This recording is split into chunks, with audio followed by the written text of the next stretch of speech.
안녕하세요. 뉴스반장입니다. 진실과 정의에 기반해서 제대로 된 판결을 해주신 재판부에 먼저 감사드립니다. 한편으로 이 당연한 일들을 이끌어내는데 이 많은 에너지가 사용되고 국가 역량이 소진된 것에 대해서 참으로 황당하다는 생각이 듭니다. 이 검찰이 또 이 정권이 이재명을 잡기 위해서 증거를 조작하고 사건을 조작하느라 썼던 그 역량을 우리 산불 예방이나 아니면 우리 국민들의 삶을 개선하는 데 썼더라면 얼마나 좋은 세상 됐겠습니까? 지금 이 순간에도 이 많은 사람들이 이 일에 관심을 가지고 이렇게 모여 있는데 사실 이 순간에도 어딘가에 산불은 번져가고 누군가는 죽어가고 경제는 망가지고 있지 않습니까? 이제 검찰도 자신들의 행위를 좀 되돌아보고 더 이상 이런 국력 낭비하지 않기를 바랍니다. 사필기정 아니겠습니까? 26일 서울고등법원 형사 6-2부 최은정, 이해슬, 정재호 부장판사가 이재명 더불어민주당 대표의 공직선거법 위반 혐의 항소심에서 무죄를 선고했습니다. 이는 정치검찰의 무리한 기소에 제동을 걸고 사법부가 법과 원칙에 따라 판단을 내린 결과로 평가되는데요. 이재명 대표의 항소심 무죄 선고는 정치검찰의 추악한 공작이 법원에서 좌초되는 순간이었습니다. 오늘 대한민국 사법부가 정의를 바로 세웠는데요. 서울고등법원이 이재명 더불어민주당 대표에게 무죄를 선고했습니다. 검찰이 무리하게 덮어씌운 공직선거법 위반 혐의가 법과 원칙 앞에 무너져 내렸는데요. 정치검사의 치졸한 공작이 법원에서 완전히 박살난 겁니다. 사법부도 이재명이 시대정신이라는 사실을 거스르지는 못했는데요. 애초부터 이번 사건은 무리한 정치 기소였습니다. 대장동과 백현동을 끌어들여 허위사실 공표 프레임을 씌웠지만 실체는 없었는데요. 김문기를 몰랐다는 개인적 인식 차이를 허위사실이라고 몰아붙였고 국토부가 협박했다는 정치적 표현을 문제 삼아 기소한 것 자체가 검찰의 정치적 기획이었습니다. 하지만 법원은 검찰의 억지를 인정하지 않았는데요. 정권의 사냥개가 된 검찰이 만들어낸 가짜 프레임, 윤석열 정권의 노골적인 야당 탄압이 법 앞에서 무너진 순간이었습니다. 이번 무죄 판결로 대한민국 민주주의는 다시 한번 살아났고 사법정의가 검찰 독재의 폭주를 막아냈는데요. 윤석열 정권은 이제 대답해야 합니다. 대선 패배 후 정치보복을 위해 계검을 동원한 이 정권, 무죄 판결로 그 실체가 적나라하게 드러났는데요. 이제 누가 진짜 국정농단을 하고 있는지 국민들은 똑똑히 보게 됐습니다. 이재명 대표는 이 모든 탄압을 이겨냈고 정치검찰의 무도한 수사와 언론의 왜곡에도 굴하지 않고 국민과 함께 싸워왔는데요. 오늘의 무죄 선고는 단순한 법적 판결이 아니라 민주주의와 법치의 승리, 국민이 만들어낸 정의의 승리인 겁니다. 하지만 이게 끝이 아닌데요. 윤석열 정권의 폭압과 검찰 독재에 대한 심판은 이제 시작일 뿐입니다. 국민은 이대로 물러서지 않을 텐데요. 이제는 어서 빨리 내란 숙의 윤석열을 탄핵해야 합니다. 이제 하나하나 모든 걸 제자리로 돌려놔야 할 텐데요. 이재명 대표가 무죄라는 너무나도 당연한 사실을 이렇게 가슴을 졸이며 지켜봐야 했는데요. 하지만 오늘은 민주주의가 승리한 날입니다.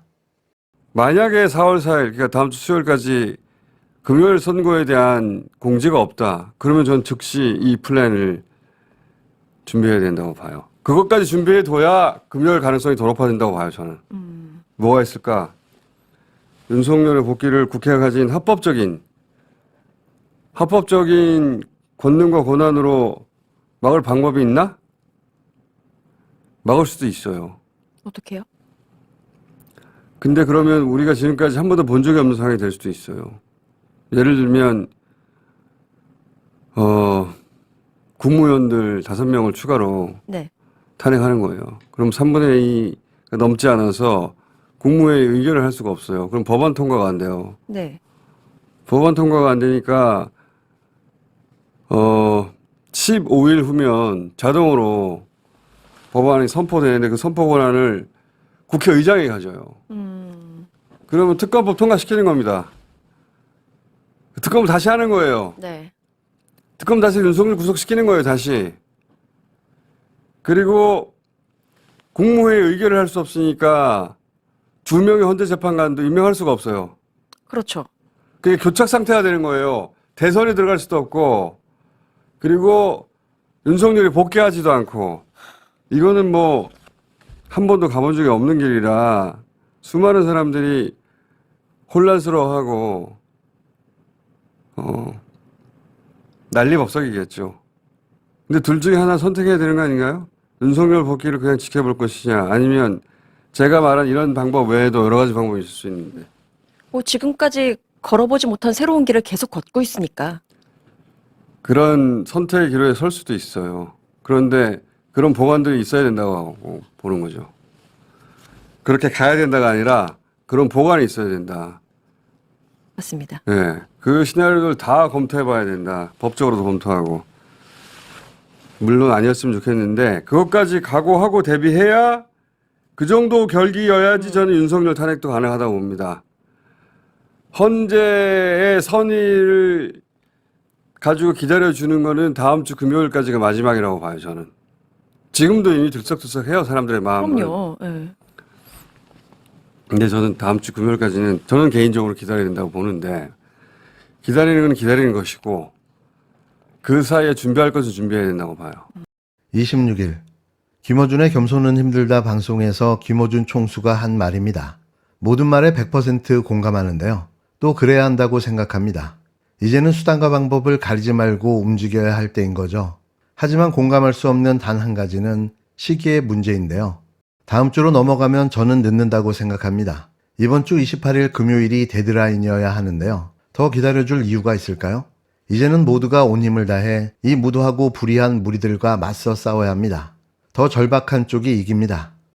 헌법재판소가 윤석열 탄핵 심판을 질질 끌면서 국민들의 불신과 분노가 극에 달하고 있습니다. 변론이 끝난 지 한 달이 넘었고 탄핵 심판 기간은 역대 최장인 100일째를 기록하고 있는데요. 박근혜 탄핵 선고가 변론 후 11일, 노무현 전 대통령이 14일 만에 내려진 것과 비교하면 이번 심판은 지나치게 지연되고 있으며 이는 헌법재판소의 존재 이유를 스스로 부정하고 있는 행태인 겁니다. 헌법재판소는 헌법 수호의 최후의 보루이자 국민의 신뢰를 받는 기관이어야 합니다. 그러나 지금 헌재는 정치적 고려의 눈치를 보며 결정을 미루고 있다는 의심을 받고 있는데요.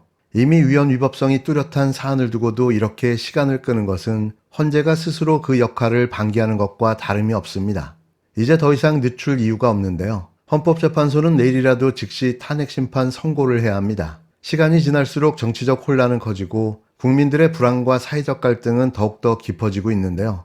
법치주의는 지연될 수 없는 가치이며 헌재는 더 이상 머뭇거리지 말고 역사적 책무를 다해야 합니다. 대한민국의 법치와 정의가 더 이상 흔들리지 않도록 헌재는 지금 당장 결단을 내려야 하는데요. 이제 헌재가 선택할 길은 두 가지뿐입니다. 법과 정의의 마지막 보루로 남을 것인가, 아니면 국민적 분노를 불러올 것인가. 이제 모든 시선이 이번 주 금요일로 다시 쏠리고 있습니다. 헌법재판소 판결이 4월로 미뤄질 수 있다는 보도가 나오고 있습니다. 뭐 그리 어렵습니까? 도저히 이해가 되지 않습니다. 우리 국민들께서도 마찬가지일 겁니다. 뭐 그리 복잡한 사건도 아니지 않습니까? 국민이 맡긴 권력으로, 국민이 맡긴 총칼로 국민에게 위협을 가했지 않습니까? 어떻게 대명천지 대한민국에서 군사정권을 꿈꾸고 군사 쿠데타를 시도합니까? 헌법 질서를 완전히 파기한 행위 아닙니까? 그것도 실제로 실행했지 않습니까? 위헌적인 포고령을 선포하고 조건도 갖춰지지 않은 계엄을 선포하고 절차도 지키지 않고 언제나 침해의 대상이 될 수 없는 국회의 군대를 진입시키고 언론사들을 핍박하고 명백하지 않습니까? 온 국민이 전 세상 사람들이 다 봤는데 뭔 또 증거가 필요합니까? 이게 위헌 위법이면 부인할 길이 없을 것이고 이게 헌정 질서를 수호해야 될 대통령이 헌정 질서를 파괴했다는 명확한 사실 누가 부정할 수 있겠습니까? 이미 내란 수괴 혐의로 구속 기소된 대통령에게 다시 면죄부를 주면 아무 때나 군사 쿠데타 해도 된다는 거 아닙니까? 비상계엄 면허증 주는 거 아닙니까? 지금 하루에 생기는 피해가 얼마나 큽니까? 나라의 지휘탑이 무너져서 혼란과 혼돈 그 자체인데 이걸 하루라도 빨리 종식해야 될 헌재가 아무런 이유도 없이 국민들이 납득할 수 있는 이유도 없이 계속 미룬다는 것은 그 자체가 헌정 질서에 대한 위협 아니겠습니까?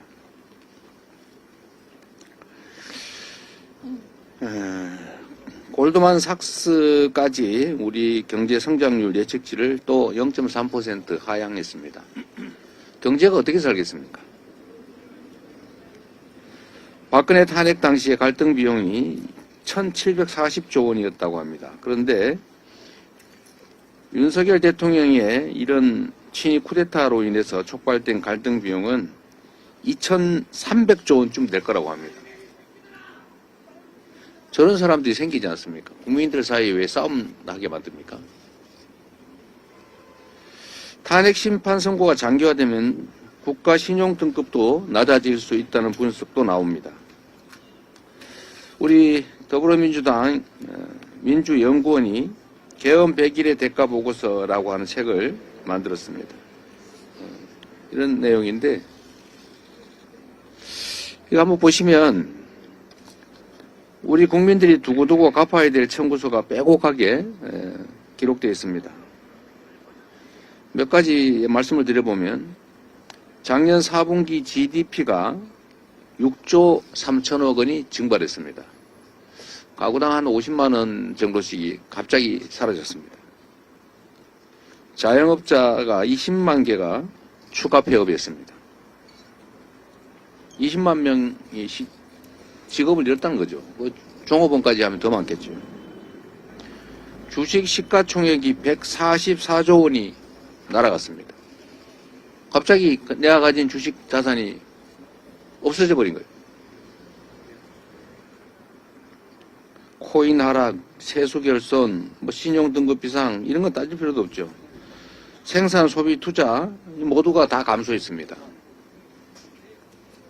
외환 보유액도 4,100억 달러 아래로 떨어졌습니다. 청년 일자리가 최대폭으로 감소했습니다. 이런 상황인데 알 수 없는 이유로 선고를 계속 미룹니다.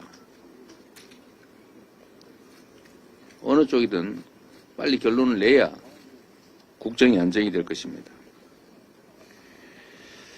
87일 만에 한덕수 총리가 복귀했습니다. 마은혁 헌법재판관, 마용주 대법관 빨리 임명하기 바랍니다.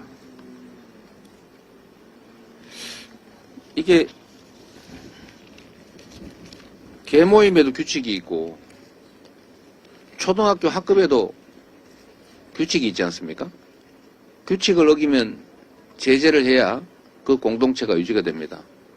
대한민국 5,200만 국민의 최고 합의, 최고의 규범, 법률 그 이상 헌법, 이 헌법이 정한 기본적인 민주공화국의 질서를 헌법을 수호할 제1의 책무가 있는 대통령 권한대행이 대놓고 지키지 않으면 대체 이 헌법은 누가 지키겠습니까?